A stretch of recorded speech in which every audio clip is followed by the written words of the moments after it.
안녕하세요. 반갑습니다. 이 시간에는 재림 주님은 언제 오시는가에 대해서 알아보기로 하겠습니다. 재림의 때에 대한 성서의 기록을 보면 그때는 알 수 없다고 기록되어 있는 성구들을 우리는 많이 찾아볼 수 있습니다. 마태복음 24장 36절을 보면 그날과 그때는 아무도 모르나니 하늘의 천사들도 모르고 아들도 모르고 오직 아버지만 아시느니라고 기록하고 있는 것입니다. 그런데 반면에 그때는 알 수 있다고 기록되어 있는 성구들도 찾아볼 수 있는 것입니다. 데살로니가전서 5장 2절 이하에 형제들아 너희는 어둠에 있지 아니하매 그날이 도적같이 너희에게 임하지 못하리라고 기록하고 있는 것입니다. 따라서 우리는 이 문제를 해결하기 위해서 과거의 사실들을 다시 한번 살펴보기로 하겠습니다. 먼저 노아의 홍수 심판 때에 하나님께서는 노아에게 미리 그것을 예고해 주시고 방주를 지을 수 있도록 해 주셨던 것입니다. 그리고 아브라함 때에도 소돔과 고모라 성을 멸망할 때 미리 롯에게 그것을 가르쳐 주셨던 것입니다. 또한 예수님 때에도 동방박사를 통해서 예수님의 탄생을 널리 증거하게 하였고 또 세례 요한을 통해서 예수님께서 메시아 되심을 널리 알리게 하였던 것입니다. 따라서 우리는 깨어있는 자들에게는 그 때를 알려주실 것임을 알 수가 있는 것입니다. 아모스 3장 7절을 보면 주 여호와께서는 자기의 비밀을 그 선지자들에게 보이지 아니하고서는 결코 행하심이 없으시리라 라고 기록되어 있는 말씀처럼 이 인류 역사는 탕감복귀 역사이기 때문에 하나님께서 어떠한 중심인물을 세워가지고 메시아를 위한 기대를 맞이해 나가는 과정 속에서 그 인물이 그 책임을 다하지 못하면 그 대신자를 세워서 그 뜻을 이루어 나갔다는 사실들을 알 수가 있는 것입니다. 따라서 인류 역사는 전 시대의 역사 노정과 흡사한 모습으로 반복되어 나왔던 것입니다. 이것을 섭리적 동시성 시대라고 합니다. 그렇기 때문에 역사학자였던 슈팽글러나 아놀드 토인비 같은 사람도 역사는 동형의 나선형으로 돌고 있다고 설명을 했던 것입니다. 그렇기 때문에 우리는 섭리적인 동시성 시대를 통해서 재림 주님이 언제 오실 것인가를 알 수가 있는 것입니다. 자, 이스라엘 민족의 역사는 무엇을 하기 위한 역사였느냐? 결국에는 예수님을 맞이하기 위한 역사였던 것입니다. 따라서 예수님께서 오셨을 때에 준비되었던 이스라엘 민족들이 절대적으로 예수님을 믿고 모시고 따랐더라면 그때 지상 천국을 이루었을 것입니다. 그런데 예수님을 불신함으로써 십자가의 길로 내몰았기 때문에 결국 예수님은 그 뜻을 다 이루지 못하고 돌아가셨던 것입니다. 그렇기 때문에 예수님 이후 기독교의 그 2000년의 역사가 이스라엘 민족의 그 2000년의 역사를 탕감 복귀하는 섭리적인 동시성 시대로서 진행되어 나왔기 때문에 기독교의 2000년의 역사는 재림 주님 한 분을 맞기 위한 역사였던 것입니다. 자, 이 이스라엘 역사를 먼저 간단하게 살펴보기로 하겠습니다. 이스라엘이란 아브라함의 손자였던 야곱이 천사와 씨름을 통해 승리함으로써 받았던 이름입니다. 그리고 그의 아들인 요셉이 애굽의 총리 대신으로 간 것을 기점으로 해서 그의 후손들이 애굽 고역 시대 400년 동안을 보내게 됩니다. 그리고 400년 후에 모세라는 영도자가 나타나서 이 모세를 중심 삼고 이스라엘 민족을 애굽에서 가나안 땅으로 인도를 하게 됩니다. 곧 민족 대이동 사건이 있었던 것입니다. 그래서 하나님은 이스라엘 민족에게 가나안 7족을 모두 칠 것을 명령하십니다. 그런데 이스라엘 민족은 가나안을 점령을 했지만 결국 남자들은 다 죽였지만 여자들은 살려두었습니다. 그리고 첩으로도 삼고 아내로도 삼았습니다. 그러니까 그 땅은 점령을 했지만 문화적으로는 나중에 그 가나안 7족의 사탕 문화권을 흡수하게 되고 말았던 것입니다. 그러니까 성서를 보면 40년이 못 되어가지고 이스라엘 민족이 하나님의 이름을 잊을 정도로 그렇게 사탄의 문화권으로 젖어들게 되고 맙니다. 그러니까 그때마다 하나님께서는 이 이방인을 통해 가지고 이스라엘 민족을 끊임없이 치게 합니다. 그랬을 때 이스라엘 민족을 살리는 영웅과 같은 존재들이 나타나게 되는데 그 존재들을 사사들이라고 합니다.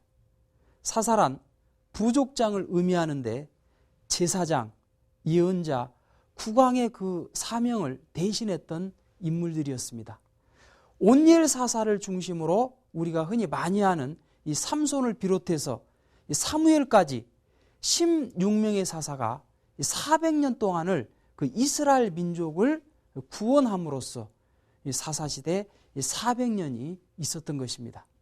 그리고 마지막 사사였던 사무엘이 사울에게 기름을 부음으로써 이 사울을 중심 삼고 통일왕국 시대 120년이 있게 됩니다. 사울, 다윗, 솔로몬. 그런데 그들은 메시아를 맞기 위해서 성전을 건축함으로써 그 메시아를 위한 준비를 해야 되었지만 결국 타락함으로써 그 성전을 건축하지 못하고 결국 120년 만에 3대 만에 끝나고 맙니다. 그래서 남북왕조 분립 시대가 됩니다. 북조 이스라엘은 여로보암을 중심 삼고 19대 260년까지 지탱하지만 결국 아시리아에 멸망되고 맙니다. 그리고 남조 이스라엘은 르호보암을 중심 삼고 20대 394년 동안 지탱을 하지만 결국 바벨론에게 멸망을 당합니다. 그래서 이스라엘 민족이 바벨론의 포로로 잡혀가는 그런 기간이 있게 됩니다. 70년 동안을 포로로 잡혀갔는데 바벨론이 다시 페르시아에게 멸망이 되고 합니다. 그래서 페르시아 왕인 고레스 왕이 인구조사를 하니까 족족이 없는 민족이 있었던 거예요. 그것을 보니까 이스라엘 민족이었습니다. 그것을 측은히 여긴 고레스 왕이 이스라엘 민족을 다시 가나안 땅으로 돌려보내줍니다. 그 기간이 에레미야 선지자를 중심하고 말라기 선지자까지 140년 동안 있었던 것입니다. 이렇게 포로 70년, 귀환 기간 140년, 그래서 210년의 포로 및 귀환 시대가 있었던 것입니다. 그리고 이 말라기 선지자가 나타나서 이제는 성전을 재건하고 신앙을 쇄신함으로써 메시아를 맞을 준비를 해야 된다. 그렇게 해서 메시아 강림 준비 시대 400년을 지나고 나서 이 땅에 예수님께서 오실 수가 있었던 것입니다. 그렇기 때문에 유대민족들은 예수님을 절대적으로 믿고 모시고 따름으로써 그와 하나 되었다라고 한다면 이 땅에 영원히 소멸되지 않는 지상 천국을 건설했을 것입니다. 그러나 예수님을 핍박하고 십자가로 내몰므로 말미암아 결국 예수님은 영육 구원의 그 사명을 다 이루지 못하고 영적인 구원의 기대는 이루었지만 육적인 구원의 기대는 이루지 못함으로써 재림을 약속하셨던 것입니다. 따라서 기독교를 중심 삼은 유럽의 2000년의 역사는 결국 이스라엘 민족이 잘못했던 2000년의 기간을 다시 탕감복귀하는 기간으로서 재림 주님을 막기 위한 기간이 되었던 것입니다.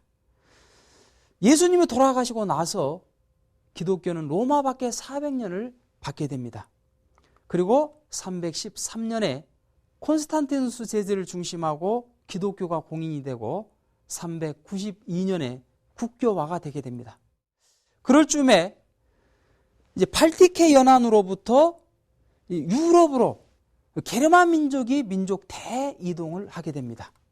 중국의 한무제가 흉노족을 정벌하기 위해서 이 중국 서쪽까지 그 흉노족을 밀어붙이니까 흉노족이 밀려나면서 발티케 연안까지 밀려가면서 이 게르만 민족을 치고 들어갔던 것입니다. 그러니까 그것을 견디지 못했던 게르만 민족이 유럽으로 대이동을 하게 됩니다. 영국으로도 들어가고 프랑스, 이탈리아, 독일로도 들어가게 됩니다. 그때 마침 기독교가 국교화가 됐기 때문에 기독교인들은 그 게르만 민족을 전도하려고 마음먹습니다. 그리고 그들을 전도해냅니다.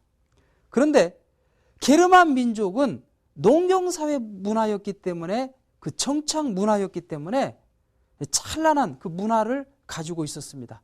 그러니까 기독교인들은 그들을 전도는 했지만 그 문화에 흡수됨으로써 기독 왕국 시대를 바로 이루지 못하고 이 5대 교구로 갈라져 가지고 교구장제 기독교 400년이 시작되게 되었던 것입니다. 자, 애굽 고역 시대 400년을 탕감 복귀하는 로마 박해 시대 400년이 있었고, 이스라엘 민족에서는 모세를 중심 삼고 그 모세 오경을 토로해서 구약 성서의 기초를 이룹니다. 그리고 기독교에서는 어거스틴이 나타나서 이 신약의 기초를 이루게 됩니다. 그러면서 교구장제 400년은 사사시대 400년을 탕감 복귀하는 기간이었던 것입니다. 이렇게 교구장제 400년을 보내고 교황 레오 3세가 칼대지에게 기름을 부음으로써 기독 왕국시대 120년이 출발되게 됩니다. 이것은 이스라엘 민족의 통일왕국시대 120년을 탕감 복귀하기 위한 기간으로서 역시 기독 왕국시대 120년도 3대까지밖에 가지를 못합니다. 그리고 동서왕조로 분립되게 됩니다. 동프랑크는 신성 로마 제국으로, 그리고 서프랑크는 프랑스로 나눠지게 됩니다. 이것은 남북왕조 분립 시대를 탕감 복귀하는 기간이었던 것입니다.